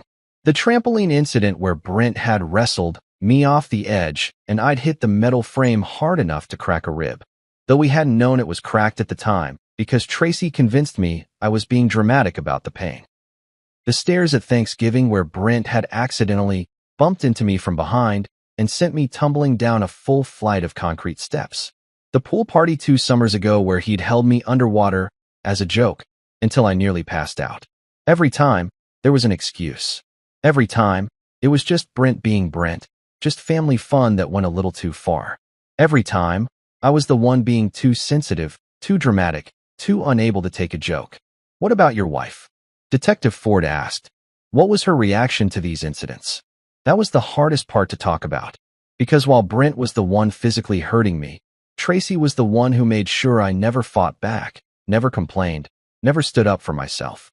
She was the one who convinced me that this was normal, that this was just how her family showed affection. She always took his side, I said. Always. If I complained about getting hurt, she'd tell me I was embarrassing her. If I tried to avoid his games, she'd say I was being antisocial. She made me feel like I was the problem for not wanting to be thrown around by her brother. Detective Ford nodded like she'd heard this story before. That's called enabling, Everett. And in some jurisdictions, it can be considered a form of abuse itself. Your wife had a duty to protect you, and instead she participated in a pattern of harm that went on for years. A pattern of harm. That phrase hit me like another revelation. Because that's exactly what it was. Not a series of accidents or pranks gone wrong, but a deliberate, sustained campaign of violence that had been normalized and excused until I didn't even recognize it as abuse. The good news, Detective Ford continued, is that we have everything we need to make this case. The video evidence is clear and unambiguous. The medical evidence shows a documented pattern of injuries. We have witness statements from the party guests, including the paramedic who treated you. She paused and looked at me directly. Based on the evidence, we're filing charges against Brent for assault with bodily harm. Given the severity of your injuries and the pattern we've uncovered, we're also looking at charges of aggravated assault and potentially domestic violence by proxy. What about Tracy? I asked. That's more complicated, but we're building a case for spousal neglect and obstruction of justice. She actively prevented you from seeking help for previous injuries and created an environment where the abuse could continue unchecked. I felt something I hadn't felt in years: validation. Someone with authority was finally telling me that what had happened to me was wrong, that I wasn't being dramatic or oversensitive, that I deserved better than being used as entertainment by my wife's family. What happens now? I asked. Detective Ford closed her tablet and stood up. Now we make sure this never happens to you again. And we make sure Brent faces consequences for what he's done, not just today, but for years. She handed me her card. If you remember anything else, any other incidents, call me. Your spine has been keeping records, Everett. Now it's time for the legal system to do the same. The news that they'd arrested Brent hit the family like a bomb going off in a quiet neighborhood. I found out around midnight when Tracy came storming into my hospital room, her face red with fury and her voice shaking with the kind of rage I'd seen her direct at store clerks and restaurant servers, but never quite at me. Do you have any idea what you've done? She hissed, keeping her voice low enough that the nurses wouldn't hear, but loud enough that I got the full force of her anger. They arrested my brother, Everett. They put him in handcuffs in front of the neighbors. Mrs. Henderson was outside watering her plants and saw the whole thing. Mrs. Henderson. Of course that's what she was worried about, what the neighbors would think, how this would look to her precious social circle. Not that her husband was lying in a hospital bed with a broken spine, but that the family's reputation might take a hit. Tracy, I started, but she cut me off with a wave of her hand. Don't. Just don't. This is exactly the kind of dramatic bullshit I should have expected from you. You couldn't just let it go, could you? Couldn't just accept that it was an accident and move on like a normal person would. An accident. Even now, even with me lying here paralyzed from the waist down, she was still calling it an accident.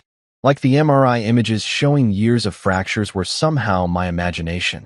Like the video evidence was some kind of elaborate hoax I'd staged for attention. The doctors found 3 other fractures in my spine, I said, trying to keep my voice calm and reasonable. Old ones, Tracy. From all those other times your brother played with me. This isn't about one incident. This is about years of abuse that you helped cover up. Her laugh was sharp and bitter, the kind of sound that could cut glass. Abuse? Oh, that's rich. You're calling normal family roughhousing abuse now? Jesus Christ, Everett. No wonder you can't handle a real job or make real friends. You're too busy playing the victim to actually live your life. There it was. The same pattern that had kept me trapped for years, turning my pain into my failure, making my injuries into character flaws, making me the problem for getting hurt instead of addressing the person who was doing the hurting. But something was different now. Maybe it was the painkillers. Maybe it was finally having medical professionals and law enforcement take me seriously. Or maybe it was just that I'd hit rock bottom and had nowhere left to fall. Whatever it was, I found myself speaking up in a way I never had before. He threw me into concrete steps, Tracy. On purpose. And you stood there and watched it happen. You told me to walk it off when I couldn't feel my legs. What kind of wife does that? The kind of wife who's married to a man who makes everything about himself, she shot back. Do you know what this is going to do to my family? To my career? I work in public relations, Everett. How do you think it's going to look when people find out my husband is pressing charges against my brother for playing around at a family party? Her career. Her family. Her reputation. Not once in this entire conversation had she asked how I was feeling, whether I was in pain, what the doctors had said about my prognosis. It was all about her and how my injury was inconveniencing her life. That's when Officer Riley appeared in the doorway, his expression grim. Mrs. Henderson? I need to speak with you. Tracy turned toward him with that fake smile she used on authority figures, the one that said she was a reasonable person who could surely work out any misunderstanding. Officer, I think there's been some confusion about what happened today. My husband tends to exaggerate. Ma'am, you're under investigation for spousal neglect and obstruction of justice, Riley said, cutting through her charm offensive like a knife through butter. Detective Ford has been reviewing the case, and your behavior both today and over the past several years suggests a pattern of enabling abuse and preventing your husband from seeking appropriate medical care. The color drained from Tracy's face so fast I thought she might faint. That's ridiculous. I would never. You told a man with a spinal injury to walk it off, Riley continued. You dismissed his pain as attention-seeking behavior. You actively discouraged him from reporting previous injuries. That's not spousal support, ma'am. That's criminal negligence. Tracy looked at me like this was somehow my fault, like I'd orchestrated this whole thing just to make her life difficult. Everett, tell him. Tell him I'm not. Tell him this is all a misunderstanding. But I couldn't, because it wasn't a misunderstanding. It was exactly what it looked like. A woman who'd spent years enabling her brother's violence against her husband because it was easier than confronting the truth about her family. The explosion came around 2 in the morning. Not literally, though it felt like it. But emotionally, when my phone started buzzing with text messages from Tracy's extended family. Marissa was furious that her birthday party had been ruined by my drama. Their parents were threatening to sue me for defamation. Cousins and aunts and uncles I barely knew were weighing in with their opinions about what a troublemaker I was, how I'd always been jealous of Brent, how I was tearing the family apart with my lies. The messages kept coming, each one more vicious than the last. They painted me as a manipulative, attention-seeking liar who'd fabricated years of abuse just to destroy an innocent man's life. They said I was weak, pathetic, undeserving of the Henderson family name. They said Tracy deserved better than a husband who would betray her family like this. I was drowning in their anger, suffocating under the weight of their collective denial, when I heard a knock at my door. Soft, tentative, nothing like the aggressive entrance Tracy had made earlier. Everett. The voice was familiar but distant, like hearing someone calling your name from the other side of a lake. It's Talia, my sister. I hadn't seen Talia in almost 2 years. Not since Tracy had convinced me that she was jealous of our marriage and trying to cause problems between us. Looking back now, I realized that Tracy had been systematically isolating me from anyone who might have questioned what was happening to me. Talia stepped into the room cautiously, like she wasn't sure she'd be welcome. She looked older than I remembered, her brown hair streaked with gray, worry lines around her eyes that hadn't been there before. But when she saw me lying there in that hospital bed, her face crumpled with a pain that looked almost physical. Oh, Everett, she whispered, and suddenly she was beside my bed, taking my hand in both of hers. I heard what happened. I came as soon as I could. Talia, I said, and to my surprise, my voice came out cracked and broken. I'm so sorry. For everything. For staying away, for not calling for. Stop, she said firmly. You don't apologize to me. I should have tried harder to stay in touch. I should have seen what was happening. I always knew something was off about Tracy, about that whole family, but I didn't know how bad it was. She pulled her chair closer to my bed and leaned forward, her eyes intense and focused. I want you to know something, Everett. I never stopped loving you. I never stopped worrying about you. And I never believed for 1 second that you deserved the way they treated you. For the first time in years, maybe for the first time since I'd married Tracy, someone from my family was telling me that I mattered, that I was worth protecting, that I deserved better than what I'd been getting. And for the first time since this whole nightmare started, I cried. The surgery came 3 days later. Dr. Warren explained it like she was talking about fixing a car engine, rods and screws and fusion procedures that would stabilize my spine and hopefully give me the best shot at walking again. Best shot being the operative phrase, because nobody could promise me anything except pain and a long road to recovery. I woke up from the anesthesia feeling like I'd been hit by that same truck all over again, except this time it had backed up and run me over a few more times for good measure. The incision in my back felt like someone had taken a blowtorch to my spine, and the drugs they gave me for the pain made everything fuzzy and distant, like I was watching my life happen to someone else. But the worst part wasn't the physical pain, it was the fear. Every day, I'd stare down at my legs under those hospital blankets and will them to move, to twitch, to give me some sign that the surgery had worked. Some days I swore I could feel something, a tingling or a twinge, but the doctors warned me that phantom sensations were common and didn't necessarily mean anything. That's when Dr. Amelia Rojas entered my life like a drill sergeant in scrubs.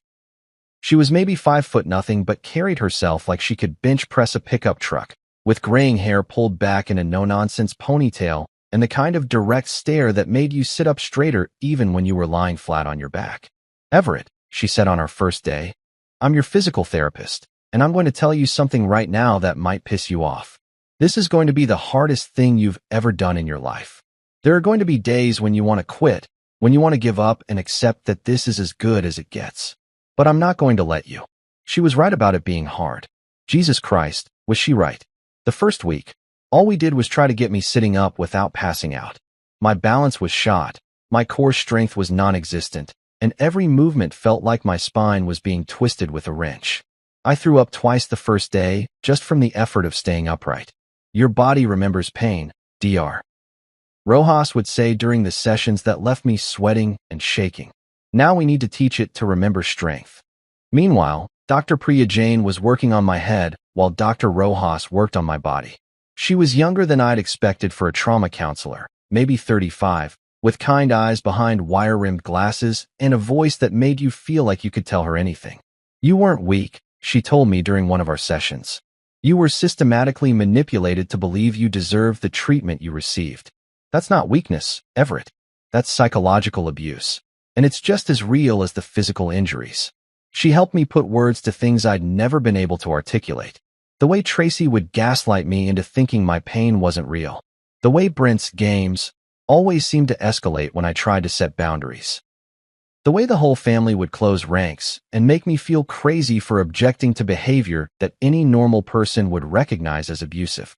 The breakthrough came 6 weeks after surgery. I was in the physical therapy room, strapped into this contraption that was supposed to help me learn to balance again, when Dr. Rojas told me to try to stand. I'd been trying to stand for weeks with no success, my legs hanging like dead weight no matter how hard I concentrated. But something was different that day.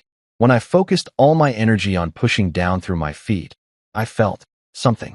Not normal sensation, not anything close to what I used to feel, but something. A connection between my brain and my legs that hadn't been there before. "Holy shit," I whispered as I managed to support some of my own weight for about 3 seconds before collapsing back into the safety harness. Dr. Rojas was grinning like she'd just won the lottery. "Did you feel that?" "I felt something," I said, and for the first time since this whole nightmare started, I felt something else too. Hope. The courthouse was nothing like I'd expected. Maybe I'd watched too many legal dramas, but I'd pictured something grand and intimidating. Instead, it was just a regular building with fluorescent lights and worn carpet that smelled like old coffee and anxiety.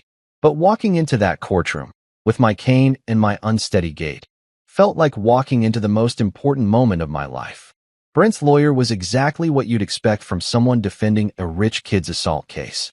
Expensive suit, slicked back hair, and the kind of condescending smile that said he thought this whole thing was beneath him.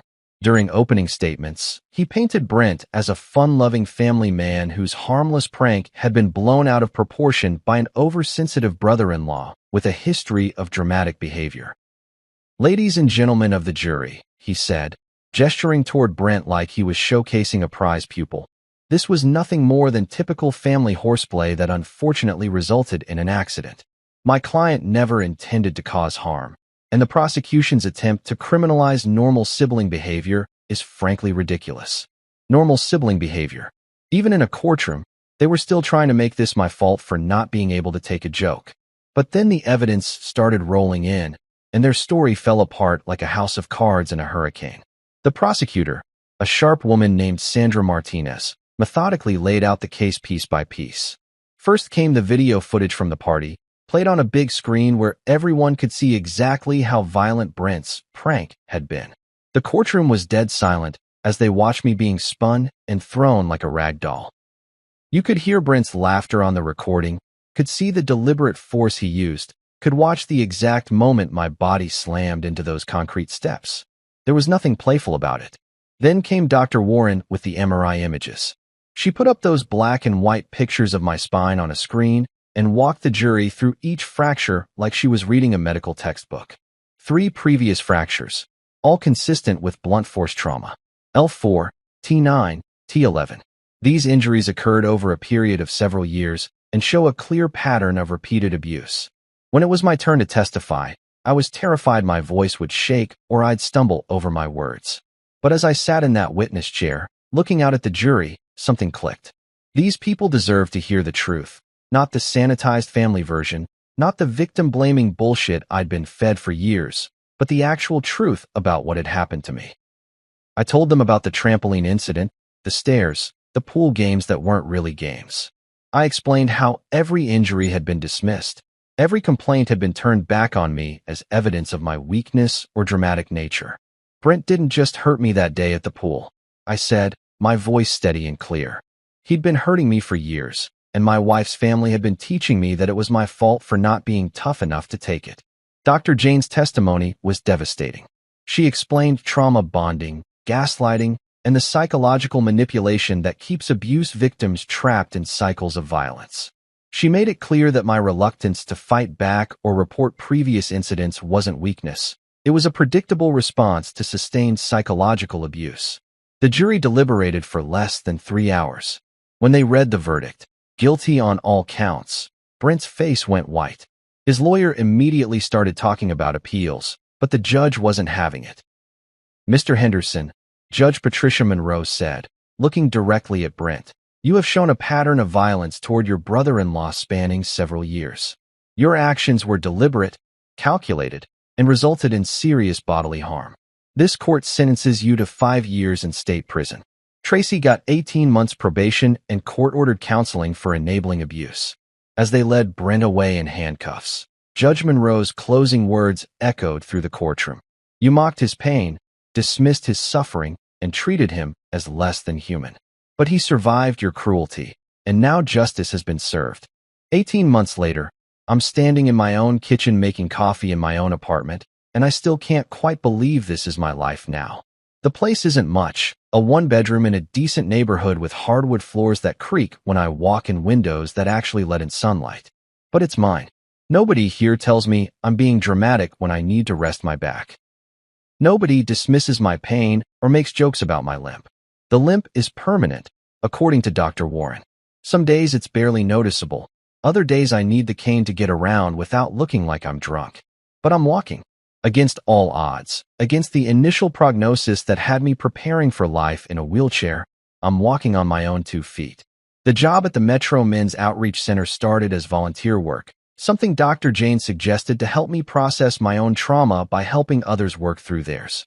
Turns out, there are a lot of guys out there who've been told their pain doesn't matter, who've been convinced that speaking up about abuse makes them weak or dramatic. You taught me to trust the quiet ones, Samantha told me last week when she stopped by the center.